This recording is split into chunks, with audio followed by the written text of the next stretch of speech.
Assalamualaikum warahmatullahi wabarakatuh. Nama saya Tiara Wansari, jurusan Manajemen Bisnis Syariah kelas B. Di video ini saya akan menjelaskan materi tentang strategi proses dan juga strategi tata ruang. Strategi proses adalah sebuah pendekatan dari organisasi untuk mengubah sumber daya menjadi barang dan jasa. Tujuannya adalah untuk menciptakan sebuah proses yang bisa menghasilkan produk yang memenuhi keinginan pelanggan yang sesuai dengan biaya dan batasan manajerial lainnya. Lebih lanjutnya lagi, tujuan dari strategi proses ini adalah menemukan suatu cara dalam memproduksi barang dan jasa yang memenuhi persyaratan dari pelanggan dan juga spesifikasi produk yang ada dalam batasan biaya dan batasan manajerial lainnya. Proses yang dipilih akan memiliki efek jangka panjang pada efisiensi dan fleksibilitas dari produksi, di samping biaya dan mutu dari barang yang dihasilkan tersebut. Strategi proses ini ada 4, jadi manajer operasional ini dapat memilih salah satu dari 4 strategi proses berdasarkan jumlah dan jenis produk yang dihasilkan. 4 strategi yang dapat dipilih antara lain, yang pertama fokus proses, yang kedua fokus yang repetitif, yang ketiga fokus produk, dan yang keempat fokus kustomisasi massal. Nah, yang pertama itu fokus proses, yaitu suatu strategi proses di mana fasilitas di organisasi di sekitar aktivitas-aktivitas atau proses-proses tertentu untuk membuat produk dengan volume yang kecil, tetapi keragaman atau variasinya tinggi. Nah, fasilitas ini berfokus kepada proses yang memiliki biaya variabel yang tinggi dengan penggunaan fasilitas yang rendah sebesar 5%. Kasus ini terjadi di banyak restoran, rumah sakit, dan juga toko mesin. Selanjutnya yaitu fokus repetitif atau berulang, yaitu merupakan lini perakitan klasik yang digunakan secara luas hampir pada seluruh perakitan, baik itu perakitan otomotif ataupun alat rumah tangga. Karena prosesnya berfokus pada modul, sehingga dalam prakteknya ini harus mengikuti modul tersebut, sehingga proses ini menjadi kurang fleksibel dibandingkan dengan fokus proses. Nah, modul ini merupakan bagian atau komponen yang dipersiapkan sebelumnya, seringkali dalam sebuah proses yang berkelanjutan. Kemudian fokus produk, yaitu fasilitas yang diorganisasikan di sekeliling produk. Sebuah proses berorientasi pada produk bervolume tinggi, tetapi bervariasi atau berkeragaman rendah. Proses ini juga disebut proses kontinu sebab mempunyai lintasan produksi yang sangat panjang dan kontinu atau berkelanjutan. Nah, produksi seperti kaca, kertas, lembaran timah, bola lampu, bir, dan baut dibuat melalui proses yang kontinu. Sebuah fasilitas yang berfokus pada produk menghasilkan produk dengan volume tinggi dan keragaman yang rendah. Nah, fasilitas ini dengan sifat khusus ini biasanya membutuhkan biaya tetap yang tinggi. Dan yang keempat, fokus kustomisasi massal.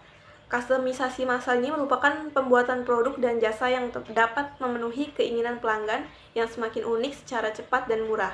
Namun, kustomisasi massal bukan hanya mengenai keragaman produk, tetapi juga bagaimana secara ekonomis mengetahui apa yang diinginkan pelanggan dan kapan pelanggan menginginkannya dengan tepat. Membangun proses yang gesit yang memproduksi produk terkustomisasi secara cepat dan juga murah membutuhkan pemanfaatan sumber daya organisasi secara imajinatif dan agresif. Kaitan antara logistik, produksi, dan penjualannya harus erat. Selanjutnya itu pemilihan perlengkapan. Memilih perlengkapan yang terbaik memerlukan pemahaman industri khusus dan ketersediaan proses dan teknologi. Dalam era di mana teknologi berubah dengan cepat dan siklus hidup produk yang pendek, menambah suatu fleksibilitas pada proses produksi bisa menjadi sebuah keuntungan kompetitif. Fleksibilitas merupakan kemampuan untuk merespon dengan penalti yang kecil dalam waktu, biaya, atau nilai pelanggan. Hal ini berarti perusahaan perlu menggunakan perlengkapan yang dikendalikan secara digital, modular, atau dapat dipindahkan. Nah, mengubah proses atau perlengkapan bisa menjadi sangat rumit dan mahal. Maka dari itu, penting untuk membuat keputusan di saat pertama kali memulai membuat produk. Sejumlah peralatan dapat membantu memahami kerumitan dan proses desain dan pendesainan ulang. Ada 5 cara untuk membuat masuk akal mengenai apa yang terjadi dalam sebuah proses. Yang pertama yaitu diagram alur. Alat pertama adalah diagram alur atau flowchart. yang merupakan sebuah skema atau gambar dari pemindahan bahan materi, produk, atau orang. Diagram ini memudahkan pembacanya dalam melihat sebuah proses. Selanjutnya yang kedua itu pemetaan fungsi waktu. Alat kedua untuk analisis dan desain proses adalah sebuah diagram alur, tetapi dengan penambahan waktu pada sumbu horizontalnya. Grafik seperti itu kadang disebut dengan pemetaan fungsi waktu atau pemetaan proses. Pemetaan fungsi waktu ini mengindikasikan aktivitas di mana tanda panah mengindikasikan arah dengan waktu pada sumbu horizontal.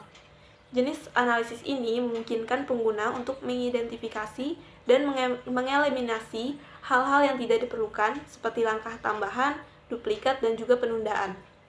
Selanjutnya yang ketiga itu pemetaan arus nilai. Sebuah variasi dari pemetaan fungsi waktu adalah pemetaan arus nilai.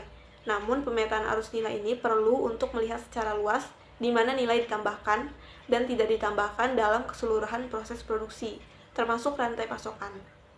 Nah, pemetaan fungsi waktu, idenya adalah untuk memulai dengan pelanggan dan memahami proses produksi, tetapi pemetaan arus nilai memperluas analisis kembali ke pemasok. Kemudian yang keempat itu grafik proses. Alat keempat adalah merupakan grafik proses. Grafik proses ini menggunakan simbol, waktu, dan jarak untuk memberikan sebuah cara yang objektif dan terstruktur untuk menganalisis dan mencatat aktivitas yang membentuk sebuah proses. Diagram ini mengidentifikasi semua operasi penambahan nilai atau kebalikan dari inspeksi, penyimpanan, penundaan, dan transportasi yang tidak menambahkan nilai. Memungkinkan untuk menentukan presentasi dari nilai yang ditambahkan pada keseluruhan aktivitas. Selanjutnya yaitu teknologi produksi. Kemajuan dalam teknologi yang mendorong produksi dan produktivitas memiliki penerapan yang telah menyebar secara luas, baik dalam bidang manufaktur maupun jasa. Nah, dalam bahasan ini akan diperkenalkan 9 area teknologi, yaitu yang pertama teknologi mesin.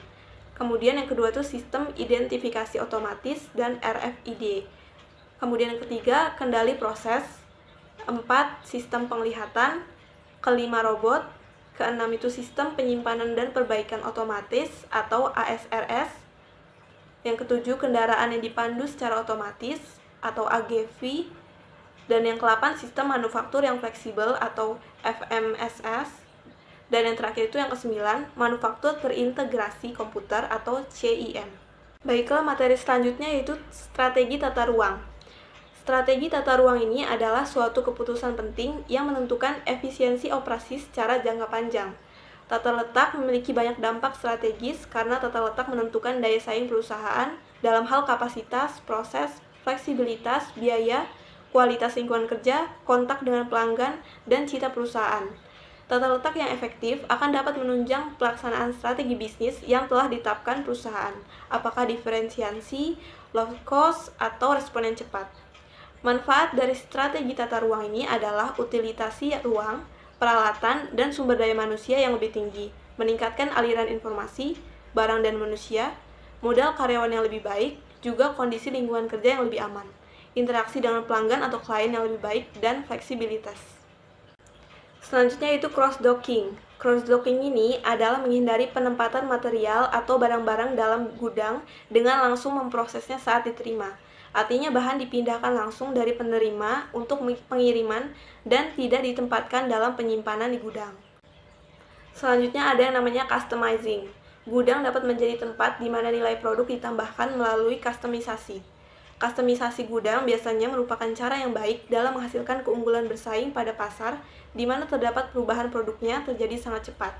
Sebagai contoh, gudang dapat menjadi tempat di mana komponen komputer dipasang, peranti lunaknya dimuat, dan perbaikannya dilakukan. Gudang juga menyediakan label dan pengemasan yang terkustomisasi untuk pedagang eceran sehingga barang yang datang dapat langsung dipajang.